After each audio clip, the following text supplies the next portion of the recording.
Viewers welcome back to programme. So viewers ਗੱਲਬਾਤ ਕਰਨ ਜਾ ਰਹੇ ਹਾਂ ਭਾਰਤ ਤੇ ਅਮਰੀਕਾ ਦੇ ਹਵਾਲੇ ਨਾਲ ਕਿ ਵਿਗੜ ਰਹੇ ਅਮਰੀਕਾ ਭਾਰਤ ਦੇ ਸਬੰਧ ਜਿਹੜੇ ਨੇ ਸਿੱਖ ਕੌਮ ਲਈ ਇੱਕ ਸੁਨਹਿਰਾ ਮੌਕਾ ਵੀ ਹਨ ਔਰ ਅਮਰੀਕਾ ਸਿੱਖ ਫੈਕਟਰ ਨੂੰ ਬੜਾਵਾ ਦੇ ਕੇ ਖਾਲਿਸਤਾਨ ਦੀ ਕਾਇਮੀ ਵਿੱਚ ਪ੍ਰਮੁੱਖ ਰੋਲ ਅਦਾ ਕਰ ਸਕਦਾ ਹੈ। ਸੋ ਇਸ ਬਾਰੇ ਆਪਾਂ ਗੱਲਬਾਤ ਕਰਨ ਜਾ ਰਹੇ ਹਾਂ। ਸੋ ਅਸੀਂ ਚਾਹਾਂਗੇ ਕਿ ਤੁਸੀਂ ਇਸੇ ਤਰ੍ਹਾਂ ਬਣੇ ਰਹਿਣਾ, ਦੇਖਣ ਸੁਣਨ ਲਈ ਐਂਡ ਲਿਖਣ ਲਈ ਤੁਹਾਡਾ ਸਭ ਦਾ ਬਹੁਤ ਬਹੁਤ ਸ਼ੁਕਰੀਆ ਜੀ। ਡਾਕਟਰ ਸਾਹਿਬ ਕੀ ਕਹਿਣਾ ਚਾਹੋਗੇ? ਦੇਖੋ, ਜਿਵੇਂ ਸਿਆਸਤ ਅਨਪ੍ਰੈਡਿਕਟੇਬਲ ਹੈ, ਨਿੱਜੀ ਜੀਵਨ ਦੇ ਵਿੱਚ ਅਗਲੇ ਪਲ ਕੀ ਵਾਪਰਨਾ ਇਸ ਦਾ ਸਾਨੂੰ ਪਤਾ ਨਹੀਂ ਹੈ, ਲੇਕਿਨ ਹਾਲਾਤ ਇੰਨੀ ਤੇਜ਼ੀ ਨਾਲ ਕਈ ਵਾਰ ਬਦਲਦੇ ਨੇ, ਸਿਚੁਏਸ਼ਨਸ ਤੁਹਾਨੂੰ ਉੱਥੇ ਲਿਆ ਕੇ ਖੜਾ ਕਰ ਦਿੰਦੀਆਂ ਨੇ ਜਿਹੜੀਆਂ ਤੁਹਾਡੇ ਲਈ ਓਪਰਚੁਨਿਟੀ ਵੀ ਹੁੰਦੀਆਂ ਨੇ। ਓਪਰਚੁਨਿਟੀ ਨੂੰ ਅਸੀਂ ਮੌਕਾ ਕਹਿੰਦੇ ਹਾਂ, ਅਤੇ ਉਹ ਮੌਕੇ ਨੂੰ ਜੇ ਸਿਆਣਾ ਇਨਸਾਨ ਜਾਂ ਸਿਆਣੀਆਂ ਕੌਮਾਂ ਨਾ ਸੰਭਾਲਣ ਤਾਂ ਫਿਰ ਉਹਨੂੰ ਅਸੀਂ ਮਿਸਡ ਓਪਰਚੁਨਿਟੀ ਕਹਿੰਦੇ ਹਾਂ, ਹੱਥੋਂ ਨਿਕਲਿਆ ਮੌਕਾ। ਔਰ ਅਕਸਰ ਜਦੋਂ ਮੈਂ ਇੱਕ ਉਸ ਪੇਂਟਰ ਦੀ ਗੱਲ ਕਰਦਾ ਜਿਸ ਨੇ ਸਮੇਂ ਦੀ ਪੇਂਟਿੰਗ ਬਣਾਈ ਅਤੇ ਉਸ ਦੇ ਮੱਥੇ 'ਤੇ ਜ਼ੁਲਫਾਂ ਸਨ ਪਰ ਪਿੱਛੋਂ ਗੰਜਾ ਸੀ, ਅਤੇ ਉਸ ਨੇ ਕਿਹਾ, ਉਸ ਨੂੰ ਪੁੱਛਿਆ ਕਿਸੇ ਨੇ ਇਹ ਕੀ, ਉਹਨੇ ਕਿਹਾ ਜੀ ਇਹ ਸਮਾਂ, ਟਾਈਮ, ਵਕਤ, ਕਿ ਇਹਨੂੰ ਆਉਂਦਿਆਂ ਨੂੰ ਤੁਸੀਂ ਦਬੋਚ ਲਓ ਤੇ ਫਿਰ ਤੁਸੀਂ ਜਿਹੜੇ ਉਹਦੀ ਇਹ ਜ਼ੁਲਫ ਤੁਹਾਡੇ ਹੱਥ 'ਚ ਹੋਏਗੀ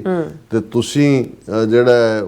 ਉਹ ਮਾਲਕ ਹੋਵੋਗੇ ਕਿ ਵੀ ਤੁਸੀਂ ਸਮੇਂ ਨੂੰ ਕਿਵੇਂ ਬਿਤਾਉਣਾ ਹੈ ਜਾਂ ਸਮੇਂ ਦਾ ਕੀ ਫਾਇਦਾ ਚੁੱਕਣਾ। ਪਰ ਜਿਉਂ ਹੀ ਸਮਾਂ ਨੇ ਆਪਣੀ ਪਿੱਠ ਮੋੜੀ ਤੇ ਤੁਸੀਂ ਹੱਥ ਮਾਰਿਆ, ਫਿਰ ਗੰਜ ਦੇ ਉੱਤੇ ਹੱਥ ਨਹੀਂ ਤੁਹਾਡਾ ਪਛਤਾਓਗੇ। ਉਹੀ ਉਸ ਤੋਂ ਹੀ ਅਸੀਂ ਕਹਿੰਦੇ ਹਾਂ ਕਿ ਵੀ ਅਬ ਪਛਤਾਏ ਕਿਆ ਹੋਤ ਜਬ ਚਿੜੀਆਂ ਚੁੱਗ ਗਈ ਖੇਤ। ਪਛਤਾਵਾ ਬਾਅਦ 'ਚ ਕਰਨ ਦਾ ਨਹੀਂ ਹੁੰਦਾ। ਹਾਂਜੀ, ਸੋ ਅਸੀਂ ਇਹ ਸਮਝਦੇ ਹਾਂ ਔਰ ਇਸ ਗੱਲ ਨੂੰ ਅਸੀਂ ਆਲਮੋਸਟ ਇਹਨਾਂ 12-13 ਸਾਲਾਂ ਦੇ ਵਿੱਚ ਰਿਪੀਟਡਲੀ ਇਸ ਪਲੇਟਫਾਰਮ ਤੋਂ, ਪਿਛਲੇ ਆਲਮੋਸਟ 35 ਸਾਲਾਂ ਤੋਂ ਪੰਥਕ ਪਲੇਟਫਾਰਮ ਖਾਲਿਸਤਾਨ ਅਫੇਅਰ ਸੈਂਟਰ, ਜਿਹੜਾ ਪੰਥਕ ਕਮੇਟੀ ਦੇ ਉਸ ਪੀਰੀਅਡ ਜਦੋਂ ਕਿ ਸਾਡੀ ਸਟਰਗਲ ਜ਼ੀਨਤ ਦੇ ਉੱਤੇ ਸੀ, ਪੰਥਕ ਕਮੇਟੀ 4 ਜੁਝਾਰੂ ਜਥੇਬੰਦੀਆਂ ਦੀ ਪੋਲੀਟੀਕਲ ਰਹਿਨੁਮਾਈ ਕਰਨ ਵਾਲੀ, ਔਰ ਇੱਕ ਸਟੇਜ 'ਤੇ ਅਸੀਂ ਜਦੋਂ 91 ਦੇ ਵਿੱਚ ਜਿਹੜਾ 91-92 ਦੌਰ ਨੂੰ ਦੇਖਦੇ ਹਾਂ, ਆਲਮੋਸਟ 89, 90, 91 ਦੇ ਵਿੱਚ ਹੀ, ਹਾਲਾਂ ਪੰਥਕ ਕਮੇਟੀਆਂ ਦਾ ਇੱਕ ਆਪਣਾ ਇਤਿਹਾਸ ਹੈ, ਗੁੱਡ ਔਰ ਈਵਲ, ਉਸ ਦੀ ਅਸੀਂ ਗੱਲ ਨਹੀਂ ਕਰ ਰਹੇ, ਲੇਕਿਨ ਇਹ ਉਹ ਪੀਰੀਅਡ ਸੀ ਜਦੋਂ ਪੰਜਾਬ ਦੇ ਵਿੱਚ ਖਾਲਿਸਤਾਨ ਦੇ ਵਿੱਚ ਯਕੀਨ ਕਰਨ ਵਾਲੀਆਂ ਧਿਰਾਂ ਦਾ ਹੀ ਬੋਲਬਾਲਾ ਸੀ। ਰਾਜ ਲਫ਼ਜ਼ ਨਹੀਂ ਮੈਂ ਕਹਿਣਾ ਚਾਹੁੰਦਾ, ਬੋਲਬਾਲੇ ਦਾ ਬੋਲਬਾਲਾ, ਬਾਲਾ ਲਫ਼ਜ਼ ਦਾ ਮਤਲਬ ਹੁੰਦਾ ਉੱਚਾ, ਖਾਲਸੇ ਦਾ ਬੋਲ ਉੱਚਾ। ਇਸ ਤੋਂ ਹੀ ਅਸੀਂ ਦੋ ਵੇਲੇ ਦੀ ਅਰਦਾਸ ਅਕਾਲ ਪੁਰਖ ਤੋਂ ਖਾਲਸਾ ਜੀ ਕੇ ਬੋਲਬਾਲੇ ਮੰਗਦੇ ਹਾਂ। ਸੋ ਬੋਲਬਾਲਾ ਜਦੋਂ ਹੁੰਦਾ ਤਾਂ ਤੁਹਾਡੀ ਗੱਲ ਚੱਲ ਰਹੀ ਹੈ, ਜਾਂ ਜਿਸ ਨੂੰ ਕਹਿੰਦੇ ਨੇ ਕਿ ਉਹਨਾਂ ਦੀ ਰਿੱਟ ਸੀ। ਔਰ ਇਹੀ ਕਾਰਨ ਸੀ ਕਿ ਪੰਜਾਬੀ ਦੇ ਵਿੱਚ ਟਾਈਪਰਾਈਟਰ ਵੀ ਬਣ ਗਏ, ਸਰਕਾਰੀ ਦਰਬਾਰੇ ਵੀ ਸਾਰਾ ਕੰਮ ਪੰਜਾਬੀ 'ਚ ਹੋ ਰਿਹਾ ਸੀ, ਕੋਈ ਧੱਕਾ ਨਹੀਂ ਸੀ ਪਹਿਰਾਵੇ ਦੇ ਪੱਖੋਂ। ਸੋਸ਼ਲ ਆਰਡਰ ਦੇ ਵਿੱਚ ਵੀ ਜਿਹੜਾ ਉਹ 11 ਬੰਦਿਆਂ ਦੀ ਬਰਾਤ, ਔਰ ਕਿੰਨੇ ਘਰ ਉਜੜੇ ਜਿੱਥੇ ਕਿ ਦਾਜ ਦੇ ਲੋਭੀਆਂ ਨੇ ਬੱਚੀਆਂ ਨੂੰ ਛੱਡਿਆ ਹੋਇਆ ਸੀ, ਉਹਨਾਂ ਨੂੰ ਘਰੀ ਵਸਾਉਣ ਦੇ ਜਿਹੜਾ ਉਹ ਪੂਰਾ ਇੱਕ ਮੁਹਿੰਮ ਤੁਰੀ ਸੀ। ਔਰ ਉਸ ਪੀਰੀਅਡ ਦੇ ਵਿੱਚ ਕਰਪਸ਼ਨ, ਜਿਹੜੇ ਲੈਣ ਵਾਲੇ ਜਾਂ ਉਹ ਭਗੌੜੇ ਸੀ, ਜਿਹੜੇ ਸਰਕਾਰ ਦੇ ਏਜੰਟ ਸੀ ਜਾਂ ਦੂਜੇ, ਉਹ ਹਨੇਰੇ ਸਵੇਰੇ ਲੱਭ ਕੇ ਜੁਝਾਰੂਆਂ ਨੂੰ ਆਪਣੀਆਂ ਭੁੱਲਾਂ ਬਖਸ਼ਾ ਰਹੇ ਸੀ। ਸੋ ਇਹ ਉਹ ਪੀਰੀਅਡ ਸੀ ਜਿਹਦੇ 'ਚ ਕਿ ਸੁਸਾਇਟੀ ਦੇ ਵਿੱਚ ਇੱਕ ਸਕੂਨ ਵੀ ਸੀ। ਉਹਨਾਂ ਨੂੰ ਇਹ ਲੱਗਦਾ ਸੀ ਕਿ ਵੀ ਖਾਸ ਤੌਰ 'ਤੇ ਜਿਵੇਂ ਸਮਾਜਿਕ ਜਿਹੜਾ ਪਲੇਟਫਾਰਮ ਸੀ, ਔਰ ਪੋਲੀਟੀਕਲੀ ਤਾਂ ਜਿਹੜਾ ਉਹ ਹਕੂਮਤ ਜਾਂ ਪੁਲਿਸ ਜਾਂ ਫੌਜ ਉਹਨਾਂ ਦਾ ਉਹ ਪਾਰਟ ਚੱਲ ਹੀ ਰਿਹਾ ਸੀ, ਲੇਕਿਨ ਉਸ ਪੀਰੀਅਡ ਨੂੰ ਅਸੀਂ ਇੱਕ ਮਾਸ ਮੂਵਮੈਂਟ ਜਿਹੜੀ ਆਲਰੇਡੀ ਲੋਕਾਂ ਦੀ ਹਮਦਰਦੀ ਦੇ ਨਾਲ ਖੜੀ ਹੋਈ ਸੀ, ਉਹਨੂੰ ਅਸੀਂ ਪੋਲੀਟੀਕਲ ਈਡੀਅਮ ਦੇ ਵਿੱਚ, ਜਿਸ ਨੂੰ ਤੁਸੀਂ ਪੋਲੀਟੀਕਲ ਪਾਰਟੀ ਸਿਸਟਮ ਕਹਿ ਲਓ, ਜਾਂ ਜਿਵੇਂ ਬਹੁਤ ਵਕਤ ਲਾ ਕੇ IRA, ਆਇਰਿਸ਼ ਰੈਵੋਲੂਸ਼ਨਰੀ ਆਰਮੀ, ਜਿਹੜੇ ਆਇਰਿਸ਼ ਲੋਕਾਂ ਦੀ ਨਾਰਦਰਨ ਆਇਰਲੈਂਡ ਜਿਹੜਾ ਬ੍ਰਿਟਨ ਤੋਂ ਅੱਡ ਹੋਣਾ ਚਾਹੁੰਦਾ ਔਰ ਆਇਰਲੈਂਡ ਦਾ ਹਿੱਸਾ ਬਣਨਾ ਚਾਹੁੰਦਾ, ਉਹਨਾਂ ਦੀ ਸਟਰਗਲ, ਉਹਨਾਂ ਨੇ ਇੱਕ ਸਟੇਜ 'ਤੇ ਆ ਕੇ, ਪਹਿਲੀ ਸਟੇਜ ਤਾਂ ਸ਼ਾਇਦ ਉਹਨਾਂ ਦੀ ਉਸ ਕਿਸਮ ਦੀ ਹੋਈ ਸੀ ਜਿਵੇਂ ਅਸੀਂ ਉਸ ਨੂੰ ਨਹੀਂ ਦੇਖ ਸਕੇ ਕਿ ਵੀ ਪੋਲੀਟੀਕਲ ਤੁਹਾਡਾ ਇੱਕ ਪਲੇਟਫਾਰਮ ਹੋਣਾ ਜ਼ਰੂਰੀ ਹੈ। ਬਾਅਦ 'ਚ ਉਹਨਾਂ ਨੇ ਇੱਕ ਪੋਲੀਟੀਕਲ ਪਾਰਟੀ IRA ਨੇ ਫਲਾਉਟ ਕੀਤੀ ਜਿਹਦਾ ਨਾਂ ਸ਼ਿਨ ਫੇਨ ਸੀ, ਔਰ ਫਿਰ ਸ਼ਿਨ ਫੇਨ ਇਲੈਕਸ਼ਨ ਸਿਸਟਮ 'ਚ ਵੀ ਆਈ, ਨਹੀਂ ਤੇ ਉਹ ਜਿੱਤੇ ਵੀ। ਔਰ ਅਲਟੀਮੇਟਲੀ ਜਦੋਂ ਪ੍ਰੈਜ਼ੀਡੈਂਟ ਕਲਿੰਟਨ ਅਮਰੀਕਾ ਦੇ ਪ੍ਰੈਜ਼ੀਡੈਂਟ ਸੀ, ਸੇਂਟ ਪੈਟਰਿਕ ਡੇ ਦੇ ਉੱਤੇ ਜਿਹੜਾ ਐਗਰੀਮੈਂਟ ਜਿਹੜਾ ਸ਼ਿਨ ਫੇਨ ਆਇਰਿਸ਼ ਕੈਥੋਲਿਕ ਲੋਕਾਂ ਔਰ ਜਿਹੜੀ ਦੂਸਰੀ ਧਿਰ ਉੱਥੇ ਪ੍ਰੋਟੈਸਟੈਂਟ ਸੀ ਔਰ ਖ਼ਾਸ ਤੌਰ 'ਤੇ ਬ੍ਰਿਟਿਸ਼ ਗਵਰਨਮੈਂਟ ਉਹਨਾਂ ਦੇ ਵਿਚਾਲੇ ਹੋਇਆ, ਉਹ ਸ਼ਿਨ ਫੇਨ ਦੇ ਨਾਲ ਹੀ ਹੋਇਆ। ਲੇਕਿਨ ਸ਼ਿਨ ਫੇਨ ਦੀ ਤਾਕਤ ਆ ਅਲਟੀਮੇਟਲੀ ਹਥਿਆਰਬੰਦ ਆਇਰਿਸ਼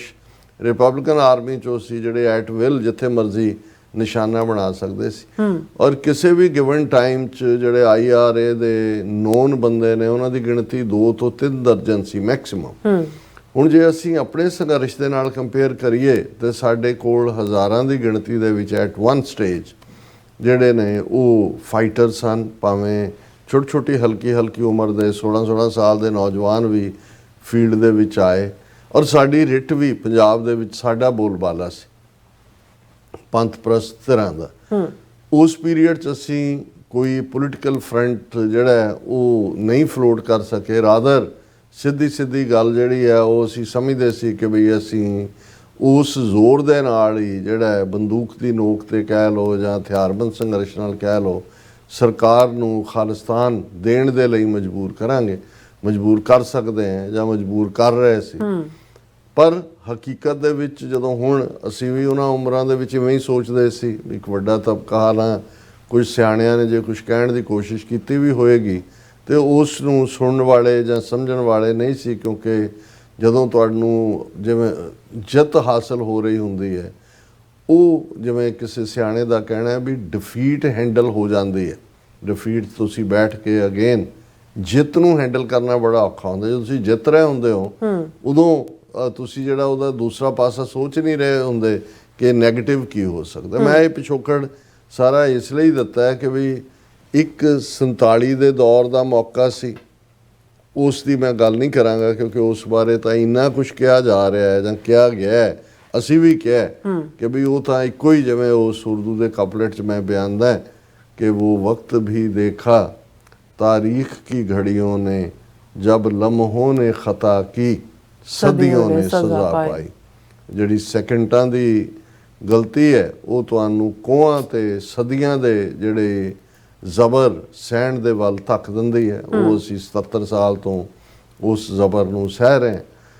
ਫਿਰ ਸਾਡੀ ਸਟਰਗਲ ਜਿਸ ਨੇ ਬੜੀ ਕਾਮਯਾਬੀ ਦੇ ਨਾਲ ਜੋ ਕੁਛ ਜਿਹੜੀ ਕਮਾਈ ਸੰਤ ਜਰਨੈਲ ਸਿੰਘ ਖਾਲਸਾ ਪਿੰਡਰਾਂ ਵਾਲਿਆਂ ਦੀ, ਉਹਨਾਂ ਦੀ ਡਿਫਾਇੰਸ, ਜੂਨ 84 ਘੱਲੂਘਾਰੇ ਦੇ ਸ਼ਹੀਦਾਂ ਦੇ ਡੁੱਲੇ ਖੂਨ ਦੀ ਬਦੌਲਤ ਜਿੱਥੇ ਕ ਅਸੀਂ ਪਹੁੰਚੇ, ਉਸ ਮੁਕਾਮ ਦੇ ਉੱਤੇ ਵੀ ਕਿਤੇ ਨਾ ਕਿਤੇ ਜਿਹੜੀ ਫੇਲਿਅਰ ਹੈ ਉਹ ਸਾਡੇ ਲੀਡਰ ਲੋਕਾਂ ਦਾ। ਜਦੋਂ ਪੰਜਾਬ ਬਾਰੇ ਕੋਈ ਕਹਿੰਦਾ, ਹੁਣ ਵੀ ਕੋਈ ਕਹਿਣ ਲੱਗਿਆ ਕਿ ਜੀ ਉੱਥੇ ਅਸੀਂ ਵਾਸ਼ਿੰਗਟਨ ਹੀ ਗੱਲ ਹੋ ਰਹੀ ਸੀ ਵੀ ਉੱਥੇ ਤਾਂ ਕਲਚਰ ਹੀ ਬਦਲ ਗਿਆ, ਤੁਸੀਂ ਤਾਂ ਬਹੁਤ ਪਹਿਲਾਂ ਛੱਡ ਆਏ, ਹੁਣ ਤੁਸੀਂ ਅੰਦਾਜ਼ਾ ਵੀ ਨਹੀਂ ਲਾ ਸਕਦੇ ਕਿ ਉੱਥੇ। ਮੈਂ ਕਿਹਾ ਨਹੀਂ, ਇਵੇਂ ਨਹੀਂ ਹੈ। ਪੰਜਾਬ ਦੀ ਧਰਤੀ ਤੇ ਸਤਿਗੁਰਾਂ ਦੀ ਬੜੀ ਕਮਾਈ ਹੈ, ਸਿੰਘਾਂ ਦਾ ਇਤਿਹਾਸ ਉਸ ਧਰਤੀ ਦੇ ਉੱਤੇ ਉਹਨਾਂ ਦੀਆਂ ਕੁਰਬਾਨੀਆਂ ਨੇ ਧਰਤੀ ਦਾ ਖਮੀਰ ਬਦਲਿਆ ਹੋਇਆ। ਮੈਂ ਕਿਹਾ ਵੀ ਅਜੇ ਤਾਂ ਹੁਣੇ ਹੀ ਪਾਰਲੀਮੈਂਟ ਦੀਆਂ ਚੋਣਾਂ ਹੋ ਕੇ ਹਟੀਆਂ ਨੇ, ਭਾਈ ਅੰਮ੍ਰਿਤਪਾਲ ਸਿੰਘ ਜਾਂ ਸਰਬਜੀਤ ਸਿੰਘ ਜੇ ਲੱਖਾਂ ਲੋਕ ਵੋਟਾਂ ਦੇ ਲਈ ਉਹਨਾਂ ਲਈ ਆਏ। ਅਸੀਂ ਜਦੋਂ ਖਾਲਿਸਤਾਨ ਰੈਫਰੈਂਡਮ ਦੀ ਵੋਟਾਂ ਦੀ ਗੱਲ ਕਰਦੇ ਹਾਂ, ਇਹੀ ਲੋਕ ਨੇ ਜਿਹੜੇ ਕਹਿੰਦੇ ਸਨ ਕਿ ਜੀ ਡਾਇਸਪੋਰਾ 'ਚ ਤਾਂ ਐਵੇਂ 2-4 2.5 ਟੋਟਰੂ ਨੇ, ਇਹਨਾਂ ਨੇ ਆਪਣੀਆਂ ਦੁਕਾਨਾਂ ਖੋਲ੍ਹੀਆਂ ਹੋਈਆਂ। ਲੱਖਾਂ ਲੋਕ ਨਿਕਲੇ ਉਸ ਦੇ ਲਈ। ਔਰ ਹੁਣ ਵੀ ਜਿਹੜਾ ਵੀ ਪਾਰਟ ਹੁੰਦਾ ਹੈ, ਅਸੀਂ ਦੇਖ ਰਹੇ ਹਾਂ ਹਾਲਾਂ 17 ਅਗਸਤ ਦੀਆਂ ਵੋਟਾਂ ਵਾਸ਼ਿੰਗਟਨ DC 'ਚ ਪੈਣੀਆਂ ਨੇ। ਔਰ ਅਸੀਂ ਪੁਰਜ਼ੋਰ ਅਪੀਲ ਵੀ ਜਿਹੜੀ ਹੈ ਉਹ ਜਦੋਂ ਸੈਚਰਡੇ ਭਾਈ ਕਰਮਵੀਰ ਸਿੰਘ ਹੋਰਾਂ ਦੇ ਗ੍ਰਹਿ ਸਮਾਗਮ ਸੀ ਉਦੋਂ ਵੀ, ਔਰ ਕੱਲ੍ਹ ਦਾ ਸਮਾਗਮ ਜਿਹੜਾ ਗੁਰਦੁਆਰਾ ਸਿੰਘ ਸਭਾ ਬ੍ਰੈਡਿਕ ਰੋਡ ਤੇ ਹੈ, ਜਿਹੜੀ ਹੱਬ ਹੈ ਇਸ ਵੇਲੇ ਐਕਟੀਵਿਟੀ ਦੀ। ਔਰ ਜਿਸ ਕਿਸਮ ਦਾ ਉਤਸ਼ਾਹ ਜਿਵੇਂ ਪਿਛਲੇ ਦਿਨਾਂ 'ਚ ਕਾਰ ਰੈਲੀ ਹੋਈ ਉਸ ਦੇ ਵਿੱਚ ਦੇਖਣ 'ਚ ਆਇਆ, ਇਹ ਸਾਰੇ ਆਪਣੇ ਆਪ ਦੇ ਵਿੱਚ ਇਹ ਮੈਸੇਜ ਹੈ ਵੀ ਕਿਸ ਲੈਵਲ ਦੇ ਉੱਤੇ ਗੱਲ ਜਾ ਰਹੀ ਹੈ। ਔਰ ਇਹ ਉਹਨਾਂ ਲੋਕਾਂ ਦੇ ਪ੍ਰਚਾਰ ਦਾ ਮੂੰਹ ਭੰਨਦੀ ਹੈ ਜਿਹੜੇ ਕਹਿੰਦੇ ਸੀ ਕਿ ਜੀ ਬਾਹਰ ਤਾਂ ਜਿਹੜਾ ਐਵੇਂ 2.5 ਟੋਟਰੂ ਨੇ। ਹੁਣ ਇਵੇਂ ਹੀ ਪੰਜਾਬ ਦੇ ਵਿੱਚ ਹੁਣ ਤੱਕ ਵੀ ਅਸੀਂ ਇਹੀ ਸੁਣਦੇ ਰਹੇ ਜੀ, ਇਹ ਬਾਹਰ ਬੈਠੇ ਰੌਲਾ ਪਾਉਂਦੇ ਨੇ, ਪੰਜਾਬ ਤਾਂ ਕੋਈ ਚਾਹੁੰਦਾ ਹੀ ਨਹੀਂ ਜੀ, ਕੋਈ ਹੈ ਹੀ ਨਹੀਂ ਜੀ ਫਲਾਣਾ। ਲੇਕਿਨ ਹੋਰ ਕਿਹੜਾ ਕ੍ਰਾਈਟੇਰੀਆ ਹੁੰਦਾ? ਤੁਸੀਂ ਲੋਕਾਂ ਨਾਲ 1 to 1 'ਚ 4 ਤੁਹਾਡੀ ਫੇਵਰ ਵਾਲੇ ਹੋਣਗੇ, 2 ਅਗੇਂਸਟ ਵਾਲੇ ਵੀ ਆ ਜਾਂਦੇ ਨੇ। ਹਾਲਾਂ ਜਿਵੇਂ ਡਿਸਟ੍ਰਿਕਟ ਗੁਰਦਾਸਪੁਰ ਤੋਂ ਇੱਕ ਸਿੰਘ ਵਾਪਸ ਆਏ ਤੇ ਉਹ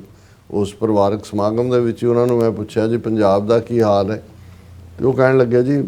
ਅਸੀਂ ਪਿੰਡਾਂ ਦੇ ਵਿੱਚ ਵੀ ਵਿਚਰੇ ਹਾਂ, ਆਪਣੇ ਰਿਸ਼ਤੇਦਾਰੀਆਂ 'ਚ ਵੀ ਗਏ ਹਾਂ, ਔਰ ਪੰਜਾਬ 'ਚ ਉਹਨਾਂ ਨੇ ਕਿਹਾ ਜੀ ਇੱਕ ਤਬਕਾ ਤਾਂ ਹੈ ਜਿਹੜਾ ਬਿਲਕੁਲ ਜਿਹੜਾ ਉਸ ਨੂੰ ਤੁਸੀਂ ਛਲਾਰੂ ਕਹੋ ਜਾਂ ਦੂਜਾ ਕਹੋ ਵੀ ਹਮੇਸ਼ਾ ਹੀ ਰਹੇ ਨੇ ਫੁਕਰੇ ਕਿਸਮ ਦੇ, ਪਰ ਉਹਨਾਂ ਨੇ ਕਿਹਾ ਜੀ ਇੱਕ ਰੁਝਾਨ ਮੈਂ ਇਹ ਦੇਖਿਆ ਕਿ ਦਾੜੇ ਪ੍ਰਕਾਸ਼ ਨੇ, ਨੌਜਵਾਨ ਜਿਹੜੇ ਨੇ ਸਾਡੇ ਇਲਾਕੇ ਪਿੰਡਾਂ ਦੇ ਵਿੱਚ ਜਿਹੜੇ ਨੇ ਉਹ ਪੂਰੇ ਜਾਗਰੂਕ ਨੇ, ਔਰ ਉਹਨਾਂ ਨੂੰ ਇਹ ਪਤਾ ਹੈ ਕਿ ਵੀ ਸਾਡੇ ਨਾਲ ਦਿੱਲੀ ਧੱਕਾ ਕਰ ਰਹੀ ਹੈ, ਔਰ ਉਹ ਵੈਲ ਅਵੇਅਰ ਨੇ ਜਿਹੜੇ ਅੱਜ ਤੋਂ ਉਹਨਾਂ ਨੇ ਕਿਹਾ ਮੈਂ ਕਾਫੀ ਸਾਲ ਬਾਅਦ ਗਿਆ, ਉਦੋਂ ਕਹਿੰਦੇ ਵੀ ਅਸੀਂ ਜਜ਼ਬਾਤੀ ਤਾਂ ਸੀ ਕਿ ਵੀ ਸਾਡੇ ਹਮਲਾ ਹੋਇਆ ਦਰਬਾਰ ਸਾਹਿਬ ਤੇ, ਔਰ ਦੂਸਰਾ ਉਹਦੇ ਲਈ ਤੁਰੇ ਸੀ, ਪਰ ਹੁਣ ਜਿਹੜਾ ਉੱਥੇ ਹੈ ਉਹ ਪੂਰਾ ਅਵੇਅਰਨੈਸ ਲੈਵਲ ਹੈ। ਔਰ ਮੈਂ ਕਿਹਾ ਜੀ ਇਹਦੇ 'ਚ ਜਦੋਂ ਦੀਪ ਸਿੱਧੂ ਵਰਗੇ ਕਰੈਕਟਰ ਜਿਨ੍ਹਾਂ ਨੇ 2-3 ਗੱਲਾਂ ਸਿੰਪਲ ਸਮਝਾਈਆਂ ਵੀ ਸਾਡੇ ਵਾਲੇ ਤੇ ਦਿੱਲੀ ਵਾਲੇ, ਤੇ ਗੱਲ ਫਸਲਾਂ ਦੀ ਨਹੀਂ ਹੈ, ਗੱਲ ਨਸਲਾਂ ਦੀ ਹੈ, ਔਰ ਉਸ ਦੇ ਉੱਤੇ ਜਦੋਂ ਅਸੀਂ ਗੱਲ ਕਰਦੇ ਹਾਂ ਉੱਥੇ ਜਦੋਂ ਰਾਈਟ ਮੋਮੈਂਟ ਦੇ ਉੱਤੇ ਲੋਕਾਂ ਨੂੰ ਕੋਈ ਕਾਲ ਮਿਲੀ ਔਰ ਠੀਕ ਲੀਡਰਸ਼ਿਪ ਜਿਹੜੀ ਹੈ ਉਹਨਾਂ ਉਸ ਸਮੇਂ ਦੀ ਹਾਣ ਦੀ ਹੋਈ, ਉਹ ਲੋਕ ਖਲੋ ਜਾਣਗੇ। ਉਹ ਬਾਬਾ ਬੰਦਾ ਸਿੰਘ ਬਹਾਦਰ ਦੇ ਜ਼ਮਾਨੇ ਤੋਂ ਹੀ ਅਸੀਂ ਦੇਖਦੇ, ਉਹਦਾ ਫਿਕਰ ਕਰਨ ਦੀ ਲੋੜ ਨਹੀਂ ਹੈ। ਹੁਣ ਜਿਹੜੀ ਮੈਂ ਸਮਝਦਾ ਵੀ ਜਿਸ ਕੰਟੈਕਸਟ ਦੇ ਵਿੱਚ ਅਸੀਂ ਗੱਲ ਕਰ ਰਹੇ ਹਾਂ, ਇੱਕ ਪਾਸੇ ਖਾਲਿਸਤਾਨ ਰੈਫਰੈਂਡਮ ਦੀ ਵੇਵ ਨੇ ਇੱਕ ਬਹੁਤ ਪੋਜ਼ਿਟਿਵ ਐਨਵਾਇਰਨਮੈਂਟ ਕ੍ਰੀਏਟ ਕੀਤਾ। ਬਾਈਡਨ ਐਡਮਿਨਿਸਟ੍ਰੇਸ਼ਨ ਦੇ ਵੇਲੇ ਜਿਹੜਾ ਟਰਾਂਸਨੈਸ਼ਨਲ ਰਿਪਰੈਸ਼ਨ ਦਾ ਸਾਹਮਣੇ ਆਇਆ ਭਾਰਤ ਦਾ ਰੋਲ, ਉਸ ਕਿਉਂਕਿ ਬਾਈਡਨ ਐਡਮਿਨਿਸਟ੍ਰੇਸ਼ਨ ਬਹੁਤ ਜ਼ਿਆਦਾ ਪ੍ਰੋ ਇੰਡੀਆ, ਉਹ ਪਿਛਲੀ ਲਾਈਨ 25 ਸਾਲ ਤੋਂ almost pro India policy America ਨੇ ਅਡਾਪਟ ਕੀਤੀ ਸੀ, ਜਿਹੜੀ ਜ਼ਾਹਰ ਹੈ ਕਿ ਵੀ ਚੀਨ ਨੂੰ ਇੱਕ ਉੱਭਰ ਰਹੀ ਮਿਲਟਰੀ ਔਰ ਇਕਨੋਮਿਕਲ ਪਾਵਰ ਔਰ ਉਸ ਨੂੰ ਇੰਡੀਆ ਨੂੰ ਬੁਲਵਾਕ ਬਣਾਉਣਾ, ਉਹ ਹੁਣ ਜਿਹੜੇ ਦੋਵੇਂ ਤਿੰਨੇ ਫੈਕਟਰ ਸੀ ਕਿ ਮਿਲੀਟੈਰਲੀ ਇੰਡੀਆ ਐਕਸਪੋਜ਼ ਹੋਇਆ ਚਾਈਨਾ ਦੇ ਨਾਲ ਟੱਕਰ ਵੇਲੇ ਵੀ, ਗਲਵਾਨ ਵੇਲੇ ਔਰ ਉਸ ਤੋਂ ਬਾਅਦ, ਔਰ ਈਵਨ ਪਾਕਿਸਤਾਨ ਨਾਲ 7, 8, 9, 10 ਮਈ ਨੂੰ 4 ਰੋਜ਼ਾ ਮਿਸਾਈਲ ਔਰ ਡਰੋਨ ਵਾਰਫੇਅਰ ਦੇ ਵਿੱਚ ਉਹ ਮਿੱਟੀ ਦੇ ਵਿੱਚ ਮਿਲੇ। ਇੰਡੀਆ ਦਾ ਰੋਲ ਯੂਕਰੇਨ ਵਾਰ 3 ਸਾਲ ਤੋਂ ਬੇਸ਼ੱਕ ਬਾਈਡਨ ਐਡਮਿਨਿਸਟ੍ਰੇਸ਼ਨ ਦੱਬੀ ਆਵਾਜ਼ ਨਾਲ ਕਹਿੰਦਾ ਸੀ, ਲੇਕਿਨ ਹੁਣ ਪ੍ਰੈਜ਼ੀਡੈਂਟ ਟਰੰਪ ਦੀ ਆਮਦ, ਪ੍ਰੈਜ਼ੀਡੈਂਟ ਟਰੰਪ ਨੂੰ, ਔਰ ਮੈਂ ਦੇਖਦਾ ਵੀ ਇੱਕ ਐਸੇ ਅਕਿਰਤਕਣ ਕਿਸਮ ਦੀ ਇਹ ਕੌਮ ਹੈ। ਹੁਣ ਉਹ ਪਲਕੀ ਸ਼ਰਮਾ ਜਿਹੜੀ ਅੱਜ ਕੱਲ੍ਹ ਬੜਾ ਬਿਲਕੁਲ ਯੂ ਟਰਨ ਮਾਰਿਆ ਹੋਇਆ, ਉਹ ਟਰੰਪ ਨੂੰ ਮੈਵਰਿਕ ਕਹਿ ਰਹੇ ਸੀ ਕਿ ਟਰੰਪ ਇਹ, ਔਰ ਚੀਨ ਹੁਣ ਉਹ ਬੜੇ ਪ੍ਰੋ ਚਾਈਨਾ ਆਪਣੀਆਂ ਗੱਲਾਂ ਮਾਰ ਰਹੇ ਨੇ ਕਿ ਚੀਨ ਨੇ ਵੀ ਡਿਫਾਈ ਕੀਤਾ, ਚੀਨ ਵੀ ਜਿਹੜਾ ਉਹਨੇ ਕੋਈ ਬੱਜ ਨਹੀਂ ਕੀਤਾ, ਇਹਨਾਂ ਨੇ ਸੋ ਇਹਦੇ ਬਾਰੇ ਕੋਈ ਦੋ ਰਾਵਾਂ ਨਹੀਂ ਨੇ ਕਿ ਉਸ ਮੁਕਾਮ ਦੇ ਉੱਤੇ ਭਾਰਤ ਅਮਰੀਕਾ ਰਿਲੇਸ਼ਨਸ਼ਿਪ ਚਲੀ ਗਈ ਹੈ, ਜਿਹਦੇ 'ਚ ਜਿਹੜਾ ਆਉਣ ਵਾਲਾ ਪੀਰੀਅਡ ਫਰਦਰ ਕੋਈ ਹੈਰਾਨੀ ਨਹੀਂ ਹੋਏਗੀ ਫੋਰਨ ਸਟੂਡੈਂਟਸ ਨੂੰ ਬਾਹਰ ਕੱਢਣ ਦੀ ਲਾਈਨ ਦਾ ਆ ਜਾਏ, ਜਿਵੇਂ ਹੁਣ ਮੰਗ ਸ਼ੁਰੂ ਹੋ ਗਈ ਵਿਦਨ ਜਿਹੜੇ ਮੇਕ ਅਮਰੀਕਾ ਗ੍ਰੇਟ ਅਗੇਨ ਵਾਲਾ ਜਿਹੜੇ ਇੰਡੀਅਨਸ ਤੋਂ ਜਿਹੜੇ ਨੇ ਉਹ ਫਰਸਟ੍ਰੇਟ ਨੇ, ਔਰ ਕੁੱਟ ਵੀ ਅਲਾਈ ਨੂੰ ਹੀ ਪੈਂਦੀ ਹੁੰਦੀ ਹੈ। ਹੁਣ ਜੇ ਰਸ਼ੀਆ ਔਰ ਚਾਈਨਾ, ਰਸ਼ੀਆ ਨੂੰ ਸਬਕ ਸਿਖਾਉਣਾ ਜਾਂ ਚਾਈਨਾ ਨੂੰ ਘੇਰਨਾ ਹੈ, ਸਿੱਧਾ ਰਸ਼ੀਆ ਚਾਈਨਾ ਤਾਂ ਨਹੀਂ, ਜਿਹੜਾ ਨਾਲ ਲੱਗੇ ਹੋਏ ਨੇ ਪਹਿਲਾਂ ਉਹਨੂੰ ਕੁੱਟੋ। ਸੋ ਇਸ ਸਾਰੇ ਹਾਲਾਤ ਦੇ ਵਿੱਚ ਬੇਸ਼ੱਕ ਅਜੇ ਤੱਕ ਪ੍ਰੈਜ਼ੀਡੈਂਟ ਟਰੰਪ ਦੇ ਹੁਣ ਯੂਕਰੇਨ ਵਾਰ ਵੀ ਤਾਂ 3 ਸਾਲ ਤੋਂ ਲੱਗੀ ਹੋਈ ਹੈ। ਇੱਕ ਸਟੇਜ ਤੇ ਪ੍ਰੈਜ਼ੀਡੈਂਟ ਟਰੰਪ ਜ਼ੈਲੈਂਸਕੀ ਨੂੰ ਜਿਵੇਂ ਵਾਈਟ ਹਾਊਸ ਸੱਦ ਕੇ ਉਹਦਾ ਜਲੂਸ ਕੱਢਿਆ, ਉਹ ਲਾਈਨ ਸੀ, ਪਰ ਹੁਣ ਜਦੋਂ ਪ੍ਰੈਜ਼ੀਡੈਂਟ ਟਰੰਪ ਨੂੰ ਵੀ ਫੋਰਨ ਪਾਲਿਸੀ ਦੀ ਸ਼ਾਇਦ ਹੋਰ ਕਲੈਰਿਟੀ ਜਾਂ ਰਸ਼ੀਆ ਦਾ ਰਵੱਈਆ ਜਾਂ ਇੰਡੀਆ ਦਾ ਰਵੱਈਆ ਸਮਝ ਆਉਣਾ ਸ਼ੁਰੂ ਹੋਇਆ, ਹੁਣ ਸਿੱਧਾ ਉਹਨਾਂ ਨੇ ਕਿਹਾ ਕਿ ਵੀ ਇਹ ਜਿਹੜਾ ਇੰਡੀਆ ਹੈ ਇਹ ਜ਼ਿੰਮੇਵਾਰ ਹੈ ਯੂਕਰੇਨ 'ਚ ਜਿਹੜੇ ਹਜ਼ਾਰਾਂ ਲੋਕ ਮਰ ਰਹੇ ਨੇ, ਕਿਉਂਕਿ ਇਹ ਰਸ਼ੀਅਨ ਵਾਰ ਮਸ਼ੀਨ ਨੂੰ ਆਇਲ ਕਰ ਰਹੇ ਨੇ, ਉਹਨਾਂ ਦੀ ਫਾਈਨੈਂਸ਼ੀਅਲ ਹੈਲਪ ਕਰ ਰਹੇ ਨੇ। ਹੁਣ ਮੈਨੂੰ ਲੱਗਦਾ ਵੀ ਨੈਕਸਟ ਜਿਹੜਾ ਇੰਡੀਆ ਨੇ ਖੋਲ੍ਹਿਆ, ਨੈਕਸਟ ਪਾਰਟ ਜਿਹੜਾ ਪ੍ਰੈਜ਼ੀਡੈਂਟ ਟਰੰਪ ਦਾ ਆਉਣਾ ਹੈ, ਉਹ ਟਰਾਂਸਨੈਸ਼ਨਲ ਰਿਪਰੈਸ਼ਨ ਤੇ ਆਉਣਾ ਕਿ ਵੀ ਤੁਸੀਂ ਸਾਡੀ ਜਿਹੜੀ ਹੈ ਉਹ ਨੈਸ਼ਨਲ ਸੋਵਰਨਿਟੀ ਔਰ ਇੰਟਰਨੈਸ਼ਨਲ ਲਾਅ ਵਾਇਲੇਟ ਕੀਤਾ ਔਰ ਤੁਸੀਂ ਸਿੱਖਾਂ ਨੂੰ ਟਾਰਗੇਟ ਕੀਤਾ। ਔਰ ਜਿਉਂ ਹੀ ਇਹ ਫੈਕਟਰ ਆਉਂਦਾ ਹੈ, ਔਰ ਜੇ ਹੁਣ ਟਰੰਪ ਨੇ ਜਾਂ ਉਹਨਾਂ ਦੇ ਜਿਹੜੇ ਕਲੋਜ਼ ਨੇ ਉਹਨਾਂ ਨੇ ਇੰਡੀਆ ਨੂੰ ਜਿਹੜਾ ਹੈ ਉਹ ਸਬਕ ਸਿਖਾਉਣ ਦੀ ਲਾਈਨ ਲਏ, ਤੇ ਤੁਸੀਂ ਸਾਰੇ ਫੈਕਟਰ 'ਚ ਹੋਰ ਕੀ ਹੋ ਸਕਦਾ? ਸਿੱਖ ਫੈਕਟਰ। ਔਰ ਸਿੱਖ ਫੈਕਟਰ ਜਿਵੇਂ ਅਸੀਂ ਇਹ ਜ਼ਿਕਰ ਕਰਦੇ ਹਾਂ ਕਿ ਵੀ ਸਿੱਖ ਵੈਲਿਊਜ਼ ਜਿਹੜੀਆਂ ਨੇ ਉਹ ਰਨ ਪੈਰਲਲ ਕਰਦੀਆਂ ਜੋ ਅਮਰੀਕਨ ਫਾਊਂਡਿੰਗ ਫਾਦਰਸ ਦਾ ਵੈਲਿਊ ਸਿਸਟਮ। ਕੋਈ ਸਾਡਾ ਟਕਰਾਅ ਜਾਂ ਤਕਰਾਰ ਨਹੀਂ ਹੈ। ਔਰ ਫਿਰ ਜਿਸ ਲੈਵਲ ਦੇ ਉੱਤੇ ਇੰਡੀਆ ਨੇ ਸਾਡੀ ਪਰਸੀਕਿਊਸ਼ਨ ਕੀਤੀ ਹੈ, ਸਾਡਾ ਕੇਸ ਵੀ ਬਣਦਾ ਹੈ, ਇੰਟਰਨੈਸ਼ਨਲ ਲੈਵਲ ਦੇ ਉੱਤੇ ਵੀ ਬਣਦਾ ਹੈ। ਹਿਸਟੋਰੀਕਲੀ ਵੀ ਅਸੀਂ third party C transfer of power negotiation ਦੇ ਵੇਲੇ। ਤੇ ਸੋ ਜੇ ਪ੍ਰੈਜ਼ੀਡੈਂਟ ਟਰੰਪ ਨੂੰ ਇਹ ਗੱਲ ਚੰਗੀ ਤਰ੍ਹਾਂ ਇੰਡੀਆ ਬਾਰੇ ਜਿੰਨਾ ਕੁ ਚਾਨਣ ਹੋ ਗਿਆ, ਥੋੜਾ ਜਿਹਾ ਹੋਰ ਹੋਇਆ ਤੇ ਸਿੱਖ ਫੈਕਟਰ ਦੇ ਤਾਂ ਕਾਊਂਟ ਕਰ ਸਕਦੇ ਨੇ ਕਿ ਭਾਈ ਉਹ ਹਮੇਸ਼ਾ ਹੀ ਜਿਹੜੇ ਨੇ ਸੱਚ ਹੱਕ ਇਨਸਾਫ ਲਈ ਵੀ ਖਲੋਣ ਵਾਲੇ ਨੇ, ਅਮਰੀਕਨ ਇੰਟਰਸਟ ਦੇ ਨਾਲ ਵੀ ਕੋਈ ਟਕਰਾਅ ਨਹੀਂ ਹੈ। ਔਰ ਇਸੇ ਤਰ੍ਹਾਂ ਜਿਵੇਂ ਪਾਕਿਸਤਾਨ ਨੂੰ ਅਮਰੀਕਾ ਨੇ ਇੱਕਦਮ ਪ੍ਰੈਜ਼ੀਡੈਂਟ ਟਰੰਪ ਨੇ ਜਿਹੜੀ ਪਹਿਲੇ 30-25 ਸਾਲ ਦੀ ਪਾਲਿਸੀ ਸੀ ਅਮਰੀਕਾ ਦੀ